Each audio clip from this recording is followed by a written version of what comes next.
তাকবীরে তাশরিক কোন দিনগুলোতে পড়তে হয় এবং এর বিধান কি? খুব গুরুত্বপূর্ণ প্রশ্ন। তাকবীরে তাশরিক বলা হয় জিলহজের ৯ তারিখ থেকে নিয়ে ১৩ তারিখ পর্যন্ত যে দিনগুলো আছে এই দিনগুলোতে তাকবীর পড়া হয় সেটিকে। আর তাকবীরের ভাষ্য একাধিক রকম হাদিসে বর্ণিত হয়েছে, অর্থাৎ বিভিন্ন রকম ভাষ্য বর্ণিত হয়েছে।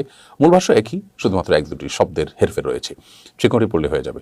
যেমন একটি এবং আমাদের সমাজে প্রচলিত এবং সবচেয়ে বেশি প্রসিদ্ধ তাকবীর যেটি, সেটি হলো আল্লাহু আকবার, আল্লাহু আকবার, লা ইলাহা ইল্লাল্লাহু, আল্লাহু আকবার, আল্লাহু আকবার, লিল্লাহিল হামদ। তবে আল্লাহু আকবার ৩ বার ও কোনো কোনো বর্ণনায় বর্ণিত হয়েছে আল্লাহু আকবার, আল্লাহু আকবার, আল্লাহু আকবার, লা ইলাহা ইল্লাল্লাহু, আল্লাহু আকবার, আল্লাহু আকবার, লিল্লাহিল হামদ। দুইটাই ঠিক আছে। তো এই তাকবীর আইয়ামে তাশরিকের প্রত্যেক সালাতের পর আমাদেরকে পড়তে হবে, নারী পুরুষ সবাইকে। আইয়ামে তাশরিক বলতে বোঝানো হয় আরাফাতের দিন ফজরের পর থেকে নিয়ে শুরু করে ১৩ই জিলহজ অর্থাৎ ঈদের চতুর্থ দিন যেটাকে বলা হবে, সেই দিনের আসর পর্যন্ত প্রত্যেক সালাতের পর একবার করে আমরা পড়ব।